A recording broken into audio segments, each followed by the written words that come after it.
नमस्कार साथियों, एक बार फिर से आपका स्वागत है और मैं हूं आपका दोस्त यादविंद्र शर्मा। और आज का अपना जो टॉपिक है वो है प्रॉन के बारे में अपने डिस्कस कर रहे थे। और आज का अपना जो टॉपिक इसके अंदर है प्रॉन के अंदर वो है इसका reproductive system of prawn.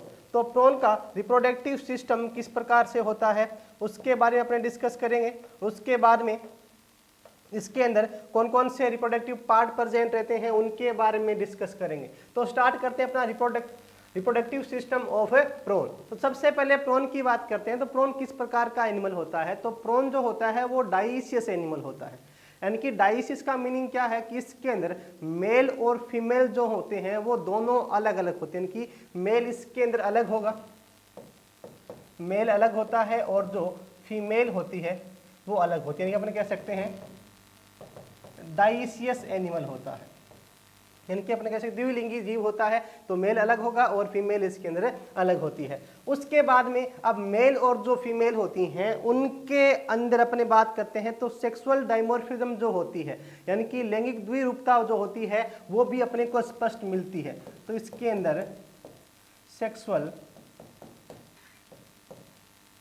Dimorphism जो होती है वो भी आपको स्पष्ट रूप से दिखाई देती है। यानी कि इसके अंदर आप इनको बाहर से देखकर भी आप मेल और जो फीमेल होते हैं उन दोनों को आसानी से आइडेंटिफाई कर सकते हो या उनको स्पष्ट रूप से पहचान सकते हो। तो अब कौन कौन से इसके अंदर जो मेल और फीमेल होते हैं उनके अंदर करेक्टर प्रेजेंट रहते हैं उन करेक्टर का अपने बारे में डिस्कस करेंगे। जैसा कि आप डायग्राम में देख रहे हो यहाँ पे एक फीमेल आपको दिख रही है और यहाँ पे मेल है। तो इनके अंदर जो रिप्रोडक्टिव पार्ट होते हैं तो ये जो आपको स्ट्रक्चर दिख रही है ये स्ट्रक्चर किसकी है? ये इसका मेल रिप्रोडक्टिव सिस्टम होता है। और यहाँ पे जो आपको स्ट्रक्चर दिख रही है ये वाली ये इसका होता है female reproductive system.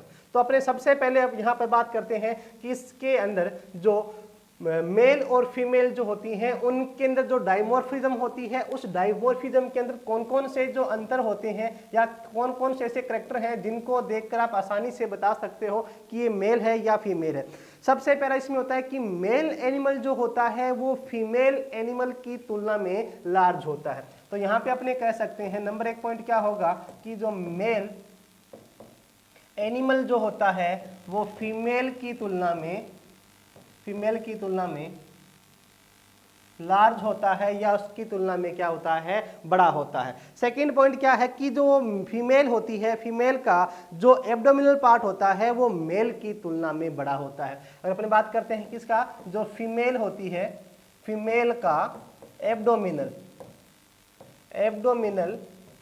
Part mail की तुलना में क्या होता है? लार्ज होता है या बड़ा होता है। आप इस डायग्राम में देख सकते हो यहाँ पे ये आपको फीमेल दिख रही है, यहाँ पे मेल दिख रहा है। तो इन दोनों को आप देख आसानी से बता सकते हो कौन सा एनिमल लार्ज है और कौन सा स्मॉल है। तो यहाँ पे ये इसकी तुलना में आपको क्या दिख रहा है? लार्ज दिख रहा है। तो अपने कह सकते हैं कि मेल जो होता है मेल फीमेल की तुलना में बड़ा होता है। सेकेंड इसका होता है एब्डोमिनल पार्ट की अपने बात करते हैं तो ये यहाँ पे इसका एब्डोमिनल पार्ट है और इसका यहाँ पे एब्डोमिनल पार्ट है। तो फीमेल का जो एब्डोमिनल पार्ट होता है वो मेल की तुलना में क्या होता है? लार्ज होता है या बड़ा होता है। उसके बाद में मेल जो होता है मेल की जो सेकंड क्लेट लेग होती है वो फीमेल की तुलना में लार्ज होती है। तो यहाँ पे आपको ये जो लेग दिख रही है इसको अपने क्या बोलते हैं? Chelate leg. तो अब ये क्या कहता है नंबर 3 पॉइंट में कि मेल जो होता है मेल की सेकंड क्लेट लेग फीमेल की तुलना में क्या होती है? लार्ज होती है या फीमेल की तुलना में जो सेकंड क्लेट लेग होती है वो बड़ी होती है। उसके बाद में बड़ी होने के साथ साथ में जो मेल की क्लेट लेग होती है ये स्ट्रॉन्ग होती है या अपने कह सकते हैं कि मजबूत भी होती है। और इसके अंदर ये जो चिमटी नुमा संरचना होती है जिसके द्वारा एक होल्डिंग का काम करता है या पकड़ता है तो ये भी फीमेल की तुलना में मेल की जो होती है वो ज़्यादा मजबूत होती है और बड़ी होती है। उसके बाद में जो मेल रिप्रोडक्टिव जो एपरेचर होता है वो इसके अंदर 5वीं जोड़ी जो लेग होती है उस पे प्रेजेंट रहता है, जबकि जो फीमेल होती है उसमें थर्ड लेग पर थर्ड जो पेयर ऑफ लेग होता है उसमें जो फीमेल रिप्रोडक्टिव एपरेचर होता है वो प्रेजेंट रहता है, जबकि जो 5th पेयर ऑफ लेग होती है पेयर ऑफ लेग। उसका कौन सा, दोनों का जो कोक्सा पार्ट होता है, उन कोक्सा पार्ट के ऊपर जो फीमेल रिप्रोडक्टिव अपर्चर और मेल रिप्रोडक्टिव अपर्चर जो होते हैं वो प्रेजेंट रहते हैं। मेल जो होता है वो 5th पेयर ऑफ लेग के ऊपर प्रेजेंट रहता है, जबकि फीमेल जो अपर्चर होता है या रिप्रोडक्टिव अपर्चर जो होता है वो 3rd लेग जो होती है उसका जो कोक्सा पार्ट होता है उस कोक्सा पार्ट के ऊपर प्रेजेंट रहता है। उसके बाद में नेक्स्ट इसके अंदर है कि फीमेल का जो रिप्रोडक्टिव अपर्चर होता है वो 3rd लेग पे प्रेजेंट रहता है। और इन दोनों एनिमल्स की अगर अपने बात करते हैं तो इन दोनों के अंदर जो मेल होता है, मेल के अंदर जो एब्डोमिनल अपेंडेज होते हैं, एब्डोमिनल जो सेगमेंट होते हैं या जो खंड होते हैं, उन खंडों पर जो एपिमेरोन होता है वो एपिमेरोन फीमेल की तुलना में बड़ा होता है या उसकी तुलना में लार्ज होता है। तो ये कुछ बेसिक करेक्टर हैं, इन करेक्टर की हेल्प से आप क्या कर सकते हो, मेल और जो फीमेल होते हैं इन दोनों को आप अलग अलग कर सकते हो या उनके जो करेक्टर होते हैं उन करेक्टर के द्वारा आप इनको पहचान सकते हो। अब अपना सबसे पहले इसके अंदर है कि जो मेल रिप्रोडक्टिव सिस्टम जो होता है वो किस प्रकार से होता है या कौन कौन से ऐसे पार्ट होते हैं जो मेल रिप्रोडक्टिव सिस्टम के अंदर प्रेजेंट रहते हैं। तो मेल रिप्रोडक्टिव जो सिस्टम होता है या मेल रिप्रोडक्टिव जो तंत्र होता है उसको अपने कितने पार्ट के अंदर 3 पार्ट में डिवाइड कर सकते हैं। कितने पार्ट में, 3 पार्ट में, या आप यूं भी कह सकते हैं कि 3 मुख्य ऑर्गन जो होते हैं या मेन ऑर्गन जो होते हैं उनके द्वारा जो प्रोन का मेल रिप्रोडक्टिव सिस्टम जो होता है वो बना होता है। कौन कौन सा, पहला इसके अंदर होता है टेस्टिस, पहला कौन सा होता है टेस्टिस।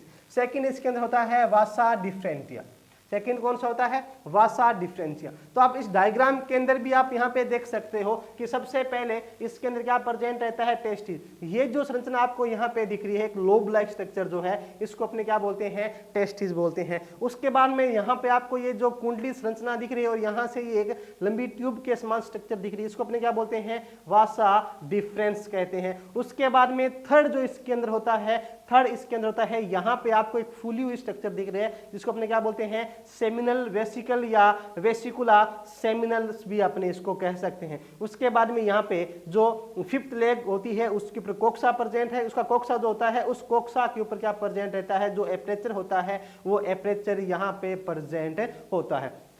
तो ये पूरे पार्ट हैं किसके, जो मेल रिप्रोडक्टिव जो सिस्टम जो होता है प्रोन के अंदर, उस मेल रिप्रोडक्टिव सिस्टम के अंदर आपको ये चीजें देखने को मिल जाती है। अब अपने बात करते हैं 1 बाय 1 इनके बारे में। तो 1 बाय 1 अगर अपने बात करेंगे कि कौन कौन से पार्ट यहाँ पे प्रेजेंट रहते हैं तो सबसे पहले अपने बात कर लेते हैं यहाँ पे ये जो टेस्टिस होता है उस टेस्टिस के बारे में।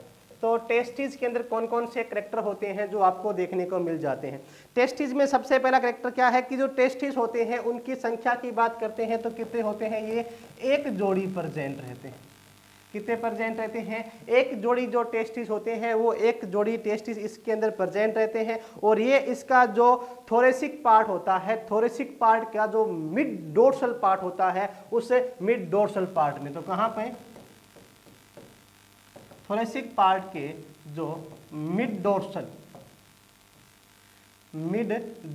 पार्ट जो होता है उस मिड डोर्सल पार्ट के अंदर क्या प्रेजेंट रहते हैं, इसके जो टेस्टिस होते हैं वो टेस्टिस प्रेजेंट रहते हैं। अब पोजीशन की बात करते हैं तो हेप्टोपेंक्रियाज जो होता है, हेप्टोपेंक्रियाज के ऊपर और जो पेरिकोर्डियम होता है उसके नीचे की ओर, तो हेप्टोपेंक्रियाज के ऊपर की ओर और जो पेरिकोर्डियम होता है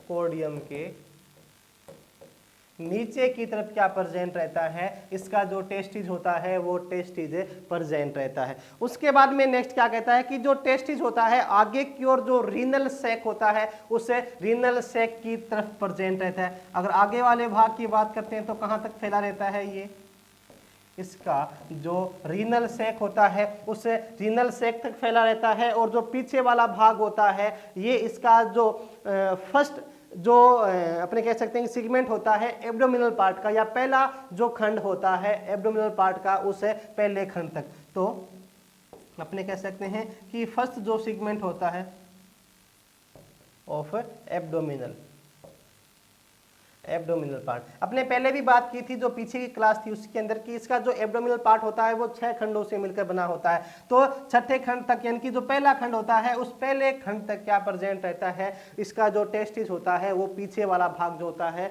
उसके वहां तक फैला रहता है। उसके बाद में ये संरचना में कैसे होते हैं, तो ये व्हाइट कलर के सॉफ्ट और एक लंबी संरचना होती है। अगर अपने बात करते हैं तो दिखने में कैसे होते हैं, ये व्हाइट सॉफ्ट और एक लॉन्ग यानी कि एक लंबी संरचना के रूप में इसका जो टेस्टिस होता है वो प्रेजेंट रहता है। तो ये जो संरचना आपको यहाँ पे दिख रही है ये कैसी होती है, ये व्हाइट कलर की सॉफ्ट और यहाँ पे अपने को दिख रही है कि एक लंबी संरचना के रूप में इसका जो टेस्टिस होता है वो टेस्टिस प्रेजेंट रहता है। उसके बाद में नेक्स्ट यहाँ पे क्या कहता है इसके अंदर कि इसका जो एंटीरियर एंड होता है वो आपस में जुड़े रहते हैं और पीछे वाला जो भाग होता है वो भी यहाँ पर क्या है आपस में जुड़कर एक लोब लाइक स्ट्रक्चर बना लेते हैं। इसका जो प्रोस्टीरियर या पीछे वाला जो भाग होता है, पीछे वाला भाग आपस में जुड़कर क्या है एक लोबनुमा या पालीनुमा संरचना का निर्माण कर लेते हैं। और आप यहाँ पे देखोगे तो इसके अंदर क्या है, आपको एक फिशर लाइक या एक अंदर की ओर एक स्ट्रक्चर आपको दिखाई देती है। अब ये स्ट्रक्चर क्या चीज होती है, तो ये ऐसी स्ट्रक्चर होती है जो इसका कार्डिक और इसका जो पाइलोरिक पार्ट होता है, उन कार्डिक और पाइलोरिक पार्ट को जोड़ने वाला जो स्ट्रैंड होता है वो स्ट्रैंड यहाँ पर प्रेजेंट रहता है। तो ये कौन सा पार्ट है इसका, कार्डियोपाइलोरिक स्ट्रैंड के रूप में एक बीच में जो आपको स्ट्रक्चर दिख रही है यहाँ पर कार्डियोपाइलोरिक स्ट्रैंड प्रेजेंट रहता है। तो कार्डियोपाइलोरिक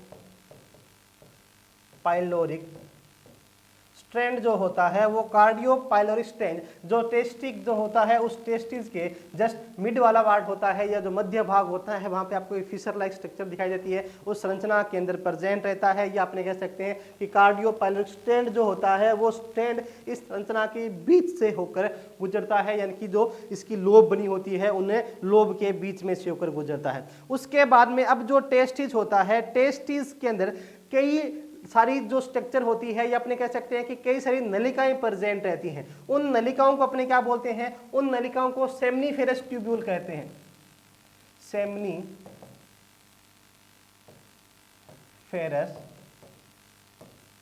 ट्यूब्यूल्स। इसके अंदर क्या प्रेजेंट रहती है, कई सारी सेमनीफेरस ट्यूब्यूल जो होती है या शुक्र जनन नलिकाएं भी आप इनको कह सकते हो। तो ये शुक्र जनन नलिकाएं जो होती हैं वो शुक्र जनन नलिकाएं इसके अंदर प्रेजेंट रहती हैं। अब ये जो नलिकाएं होती है ये नलिकाएं जो अपने कह सकते हैं कि जर्मिनल एपिथेलियम जो होता है उस जर्मिनल एपिथेलियम से कवर्ड रहती है। तो ये जो सेमनीफेरस की ट्यूब्यूल होती है ये जर्मिनल एपिथेलियम से कवर्ड रहती है। किससे कवर रहती है भाई, ये जर्मिनल एपिथेलियम से कवर रहती है या जर्मिनल एपिथेलियम जो होता है उस जर्मिनल एपिथेलियम से ढकी हुई रहती है। उसके बाद में ये जो संरचनाएं होती हैं ये कुंडलित संरचनाएं होती हैं। इनके अंदर ये जो संरचनाएं हैं इनके अंदर किसका निर्माण होता है, इन संरचनाओं के अंदर जो स्पम होते हैं उन स्पम का फॉर्मेशन होता है। और स्पम के फॉर्मेशन की जो प्रोसेस होती है उसको अपने स्पर्मेटोजेनेसिस कहते हैं। इस प्रोसेस को अपने क्या बोलते हैं, स्पर्मेटोजेनेसिस। यानी कि सेमनीफेरस ट्यूब्यूल के अंदर जो स्पर्म निर्माण की जो प्रोसेस होती है उस प्रोसेस को अपने क्या बोलते हैं, स्पर्मेटोजेनेसिस। तो अब ये जो सेमनीफेरस ट्यूब्यूल होती हैं इन सेमनीफेरस ट्यूब्यूल के अंदर की ओर क्या है, ये जो जर्मिनल एपिथेलियम की लेयर होती है यहाँ पे अंदर की ओर जर्मिनल एपिथेलियम की लेयर होती है। और ये जो सेमनीफेरस ट्यूब्यूल होती है ये कनेक्टिव टिश्यू या अपने कह सकते हैं कि जो संयोजी ऊतक होते हैं उन संयोजी ऊतकों के अंदर धसी हुई रहती है।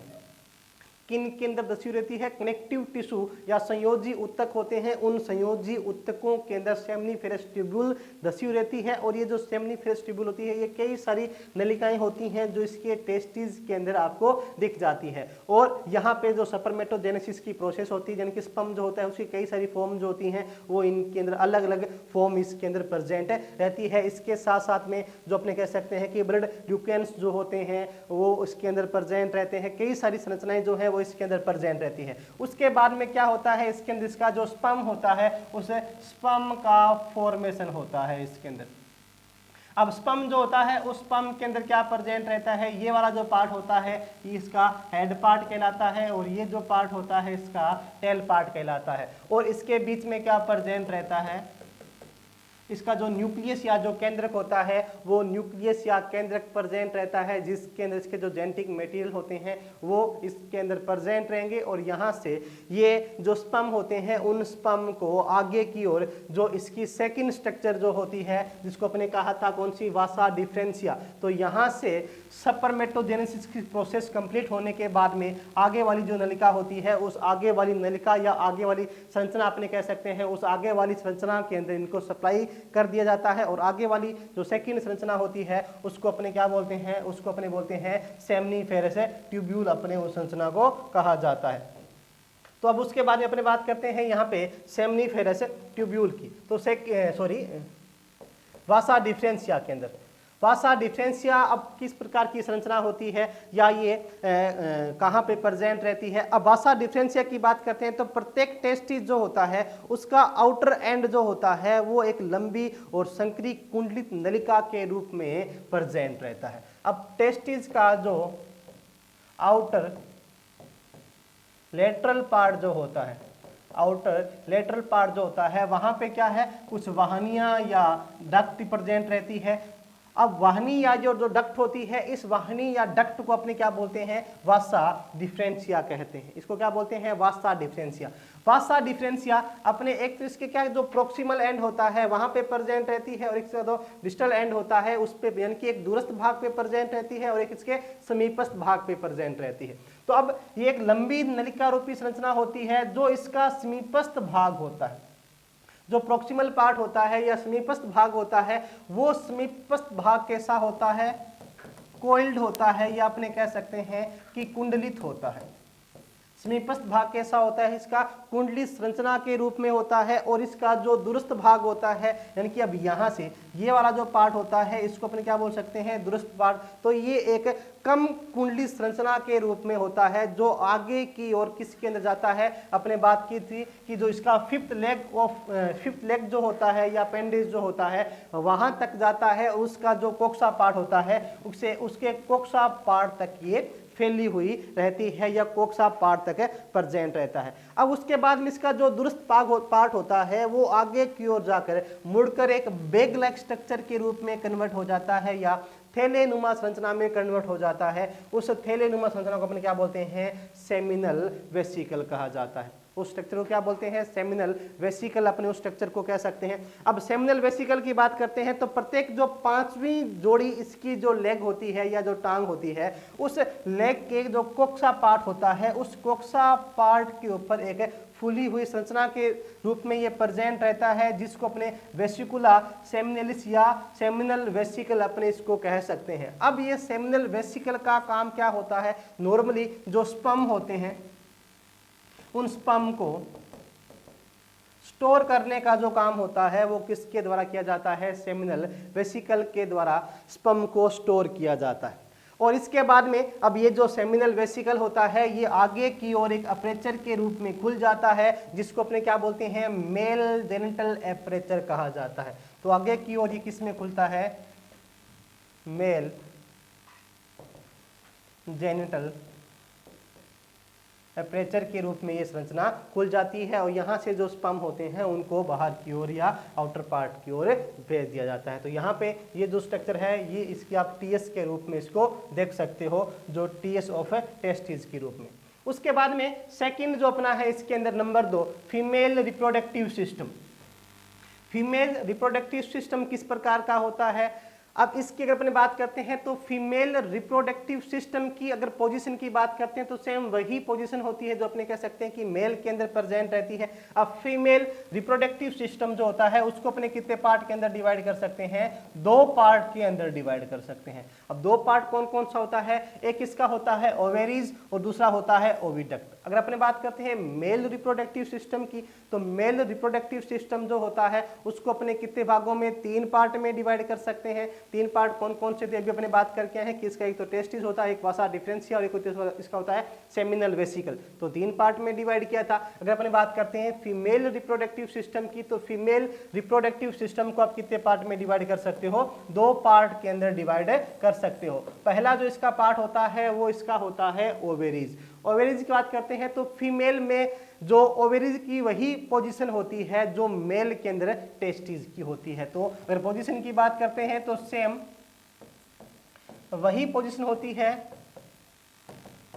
जो किसकी होती है, इसके जो टेस्टिस होते हैं उन टेस्टिस की जो पोजीशन होती है सेम वही पोजीशन होती है। और ये दिखने में कैसा होता है, यहाँ पे आपको ये जो डायग्राम दिख रहा है ये डायग्राम किसका है? इसका जो फीमेल रिप्रोडक्टिव सिस्टम जो होता है उसका डायग्राम होता है। तो यहाँ पे आप इसकी ओवेरी प्रेजेंट रहती है, ये वाला जो पार्ट है इसको अपने क्या बोल सकते हैं? ओवेरी। और ये जो पार्ट होता है इसको अपने क्या बोलेंगे? ओविडक्ट।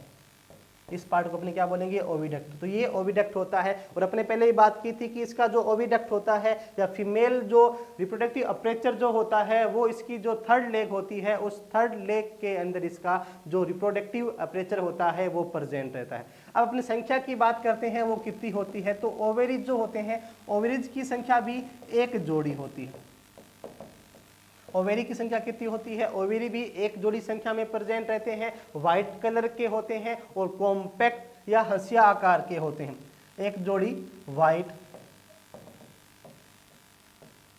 कॉम्पैक्ट और हंसिया यानी कि हंसिया के शेप के या हंसिया के आकार की ये संरचना हो सकती है। उसके बाद में नेक्स्ट इसमें क्या कहता है कि जो दोनों ओवेरीज जो होते हैं, यानी कि अपने बात की थी कितने होते हैं? एक जोड़ी। तो दोनों जो ओवेरी होते हैं, दोनों ओवेरी के एंड पार्ट जो होते हैं वो आपस में कनेक्टेड रहते हैं या आपस में अपने कह सकते हैं कि जुड़े रहते हैं।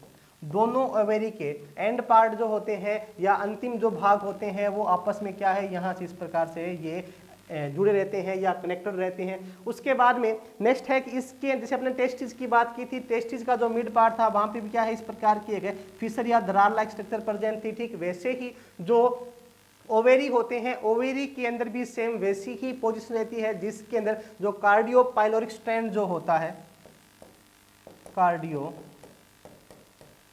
पाइलोरिक स्ट्रैंड, कार्डियोपाइलोरिक स्ट्रैंड जो होता है वो यहाँ से गुजरता है इस वाले भाग से। तो ठीक वैसी ही स्ट्रक्चर यहाँ पे भी बन जाती है जिस प्रकार की स्ट्रक्चर अपने टेस्टिस के अंदर देखने को मिली थी, ठीक वैसी ही यहाँ पर भी मिलती है। उसके बाद में अब जो ओवेरी होता है, ओवेरी का साइज की अगर अपने बात करते हैं तो इसका जो साइज होता है वो इसका साइज एज जो होती है, एज और इसका मौसम जो होता है उसके अकॉर्डिंग चेंज होता रहता है।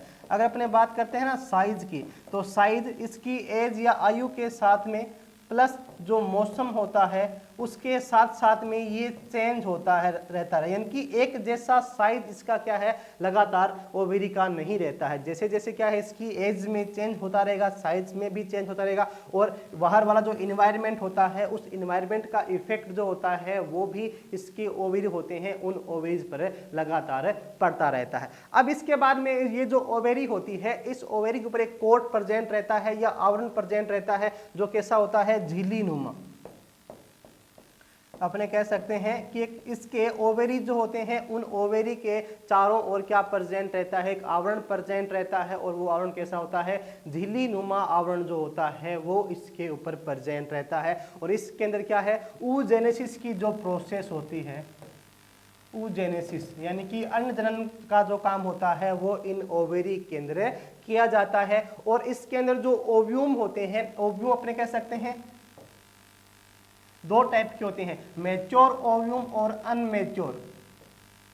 मैच्योर एंड अनमैच्योर ओव्यूम इसके अंदर प्रेजेंट रहते हैं। अब इसके जो मैच्योर ओव्यूम होते हैं, मैच्योर ओव्यूम इसकी जो आउटर साइड होती है या बाहर वाला जो भाग होता है उस बाहर वाले भाग के अंदर इसके मैच्योर ओव्यूम प्रेजेंट रहते हैं और इसका जो इनर पार्ट होता है उस इनर पार्ट के अंदर इसके जो अनमैच्योर ओव्यूम होते हैं वो अनमैच्योर ओव्यूम इसके इनर पार्ट के अंदर प्रेजेंट रहते हैं।